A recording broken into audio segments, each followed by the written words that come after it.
Hi friends, നമസ്കാരം. എല്ലാ കൂട്ടുകാർക്കും സുനിതാസ് യൂണിക് കിച്ചണിലേക്ക് സ്വാഗതം. നുറുക്ക് ഗോതമ്പ് ഉപയോഗിച്ച് തയ്യാറാക്കുന്ന പഞ്ഞി പോലൊരു അപ്പമാണ് ഇന്നത്തെ റെസിപ്പിയിൽ നമ്മൾ തയ്യാറാക്കി എടുക്കുന്നത്. ഇപ്പോൾ നമ്മുടെ എല്ലാവരുടെ വീട്ടിലും നുറുക്ക് ഗോതമ്പ് ഉണ്ടാകും. സാധാരണയായി നുറുക്ക് ഗോതമ്പ് കൊണ്ട് പായസം, കഞ്ഞി, ഉപ്പുമാവൊക്കെയാണ് നമ്മൾ തയ്യാറാക്കി എടുക്കാറുള്ളത്. നുറുക്ക് ഗോതമ്പ് ഉപയോഗിച്ചുള്ള വളരെ ടേസ്റ്റി ആയിട്ടുള്ള ഈ അപ്പം നമുക്ക് അരമണിക്കൂർ കൊണ്ട് തന്നെ തയ്യാറാക്കി എടുക്കാം. അപ്പോൾ നമുക്ക് നുറുക്ക് ഗോതമ്പ് കൊണ്ട് തയ്യാറാക്കിയെടുക്കുന്ന ഈ അപ്പം എങ്ങനെയാണ് തയ്യാറാക്കിയെടുക്കുന്നതെന്ന് കണ്ടു നോക്കിയാലോ. അപ്പം തയ്യാറാക്കുന്നതിന് വേണ്ടിയിട്ട് ഞാനിവിടെ 1.5 കപ്പ് നുറുക്ക് ഗോതമ്പ് എടുത്തിട്ടുണ്ട്. 250 ഗ്രാം നുറുക്ക് ഗോതമ്പാണ് കേട്ടോ എടുത്തിട്ടുള്ളത്. ഇനി ഈ നുറുക്ക് ഗോതമ്പ് 4-5 പ്രാവശ്യം നന്നായിട്ട് കഴുകിയതിന് ശേഷം വെള്ളം ഒഴിച്ച് കുതിരാൻ വേണ്ടിയിട്ട് വെക്കണം. ഇപ്പോൾ ഞാൻ നുറുക്ക് ഗോതമ്പ് നന്നായിട്ട് കഴുകിയതിന് ശേഷം വെള്ളം ഒഴിച്ച് കുതിരാൻ വേണ്ടിയിട്ട് വെച്ചിട്ടുണ്ട്. നുറുക്ക് ഗോതമ്പ് നമുക്ക് എളുപ്പത്തിൽ തന്നെ കുതിർന്ന് കിട്ടും. ഒരു അരമണിക്കൂർ നേരമൊക്കെ വെച്ചാൽ മതിയാകും കേട്ടോ. അരമണിക്കൂറിന് ശേഷം ഇപ്പോൾ നുറുക്ക് ഗോതമ്പ് നന്നായിട്ട് കുതിർന്ന് വന്നിട്ടുണ്ട്. ഇനി നമുക്കിത് അപ്പത്തിന് വേണ്ടിയിട്ട് അരച്ചെടുക്കാം. കുതിർത്തിയെടുത്ത ഗോതമ്പ് ഒരു മിക്സിയുടെ ജാറിലേക്ക് ഇട്ട് കൊടുക്കാം. ഇനി ഇതിലേക്ക് 1/4 കപ്പ് ചിരകിയ നാളികേരം ചേർത്ത് കൊടുക്കാം. നാളികേരം നമ്മുടെ ഇഷ്ടത്തിനനുസരിച്ച് ചേർത്ത് കൊടുക്കാം കേട്ടോ. അപ്പത്തിന് നാളികേരം കൂടുതൽ നമ്മൾ ചേർത്ത് കൊടുക്കുകയാണെങ്കിൽ അതനുസരിച്ച് നല്ലൊരു ടേസ്റ്റ് ആയിരിക്കും. ഇനി ഇതിലേക്ക് 1 ടീസ്പൂൺ ഈസ്റ്റ് ചേർത്ത് കൊടുക്കാം. ഞാൻ ഇതിലേക്ക് ഇൻസ്റ്റന്റ് ഈസ്റ്റ് ആണ് ചേർത്ത് കൊടുത്തിട്ടുള്ളത്. ആക്റ്റീവ് ഡ്രൈ ഈസ്റ്റ് ആണ് എടുക്കുന്നതെങ്കിൽ ഈസ്റ്റും പഞ്ചസാരയും അല്പം ചൂടുവെള്ളത്തിൽ മിക്സ് ചെയ്ത് ഈസ്റ്റ് ആക്റ്റീവ് ആയതിനു ശേഷം ആ വെള്ളം ഒഴിച്ചു കൊടുത്താൽ മതിയാകും കേട്ടോ. ഇനി ഇതിലേക്ക് ആഡ് ചെയ്ത് കൊടുക്കുന്നത് 2 ടേബിൾ സ്പൂൺ പഞ്ചസാരയാണ്.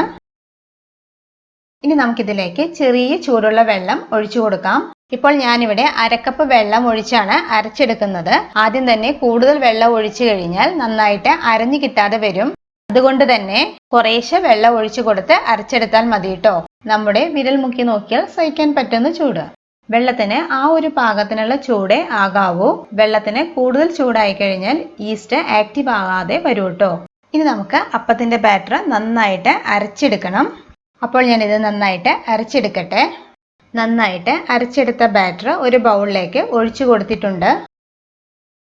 ഇനി നമുക്ക് ഈ ബാറ്റർ അടച്ച് ഒരു അരമണിക്കൂർ നേരം റെസ്റ്റ് ചെയ്യാൻ വേണ്ടിയിട്ട് വെക്കണം. അപ്പോഴേക്കും ഈസ്റ്റ് നന്നായിട്ട് ആക്റ്റീവായി മാവ് നന്നായിട്ട് പൊങ്ങി വരും. കൂടുതൽ തണുപ്പുള്ള ക്ലൈമറ്റ് ആണെങ്കിൽ ബാറ്റർ ഫെർമെന്റ് ആയി കിട്ടാൻ കുറച്ചുകൂടി ടൈം എടുക്കും കേട്ടോ. ഇപ്പോൾ അരമണിക്കൂറിന് ശേഷം മാവ് നന്നായിട്ട് ഫെർമെന്റ് ആയിട്ട് വന്നിട്ടുണ്ട്. കണ്ടില്ലേ, ഈസ്റ്റ് നന്നായിട്ട് ആക്റ്റീവായി ബാറ്റർ നന്നായിട്ട് പൊങ്ങി വന്നിട്ടുണ്ട്. ഇനി നമുക്ക് ബാറ്ററിലേക്ക് ആവശ്യത്തിന് വേണ്ട ഉപ്പ് ചേർത്ത് കൊടുക്കാം. അതിനുശേഷം ബാറ്റർ നന്നായിട്ട് മിക്സ് ചെയ്തെടുക്കാം. ഈ ഒരു ടൈമിൽ അപ്പത്തിന് പാകത്തിന് വേണ്ട ഉപ്പും മധുരവും എല്ലാം ചെക്ക് ചെയ്ത് നോക്കണം.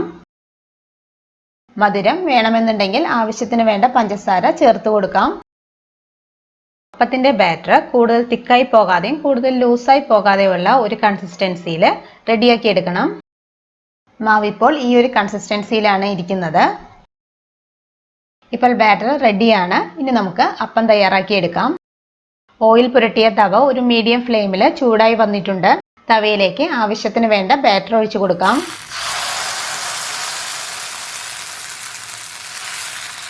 അതിനുശേഷം ജസ്റ്റ് ഒന്ന് റൗണ്ട് ആക്കി കൊടുക്കാം. ദോശയ്ക്ക് പരത്തുന്നത് പോലെ പരത്തേണ്ട ആവശ്യമില്ല. മീഡിയം ഫ്ലെയിമിൽ നന്നായിട്ട് ചൂടായിട്ടിരിക്കുന്ന തവയിലായിരിക്കണം നമ്മൾ ബാറ്റർ ഒഴിച്ചു കൊടുക്കേണ്ടത്. എന്നാൽ മാത്രമേ ഇതുപോലെ നിറയെ ഹോൾസ് വരികയുള്ളൂ. ഇതുപോലെ ഹോൾസ് വന്നതിന് ശേഷം അടച്ചു വെച്ച് ലോ ഫ്ലെയിമിൽ അപ്പം കുക്ക് ചെയ്തെടുക്കാം. അടച്ചു വെച്ചതിന് ശേഷം ഒരു 30-40 സെക്കൻഡ്സ് ഒക്കെ മതിയാകും. അപ്പോഴേക്കും നമുക്ക് അപ്പം കുക്കായിട്ട് കിട്ടും. ഇപ്പോൾ ആദ്യത്തെ അപ്പം റെഡിയായി വന്നിട്ടുണ്ട്. കണ്ടില്ലേ, വളരെ സോഫ്റ്റ് ആയിട്ടുള്ള അപ്പമാണിത്. അപ്പം നമുക്ക് തവയിൽ നിന്ന് മാറ്റാം. ഇതുപോലെ തന്നെ ബാക്കി അപ്പം റെഡിയാക്കി എടുക്കാം. മീഡിയം ഫ്ലെയിമിൽ ചൂടായിരിക്കുന്ന തവയിലേക്ക് മാവ് ഒഴിച്ചു കൊടുത്ത് ജസ്റ്റ് ഒന്ന് റൗണ്ട് ചെയ്തെടുക്കാം. നിറയെ ഹോൾസ് വന്നതിന് ശേഷം അടച്ചു വെച്ച് ലോ ഫ്ലെയിമിൽ അപ്പം കുക്ക് ചെയ്തെടുക്കാം. ഈ അപ്പം നമുക്ക് അപ്പച്ചട്ടിയിലും തയ്യാറാക്കി എടുക്കാം. അപ്പോൾ ഇത്രയേ ഉള്ളൂ. വളരെ എളുപ്പത്തിൽ തന്നെ നമുക്ക് നുറുക്ക് ഗോതമ്പ് ഉപയോഗിച്ച് അപ്പം റെഡിയാക്കി എടുക്കാം. പച്ചരി കൊണ്ട് തയ്യാറാക്കുന്ന അപ്പം പോലെ തന്നെ വളരെ ടേസ്റ്റിയും സോഫ്റ്റും ആയിട്ടുള്ള അപ്പമാണിത്. നുറുക്ക് ഗോതമ്പായതുകൊണ്ട് തന്നെ അരമണിക്കൂർ നേരം കുതിർത്ത് അരച്ച് വളരെ എളുപ്പത്തിൽ തന്നെ വളരെ സ്വാദിഷ്ടമായിട്ടുള്ള ഈ അപ്പം നമുക്ക് തയ്യാറാക്കി എടുക്കാം. അപ്പോൾ അപ്പം എല്ലാവരും ഇതുപോലെ തന്നെ തയ്യാറാക്കി നോക്കണം. എല്ലാവർക്കും ഉറപ്പായിട്ടും ഇഷ്ടപ്പെടുന്ന റെസിപ്പിയാണിത്. അപ്പോൾ വീഡിയോ ഇഷ്ടമായാൽ സബ്സ്ക്രൈബ് ചെയ്യാനും ഷെയർ ചെയ്യാനും മറക്കരുത് കേട്ടോ. Thank you. ബൈ.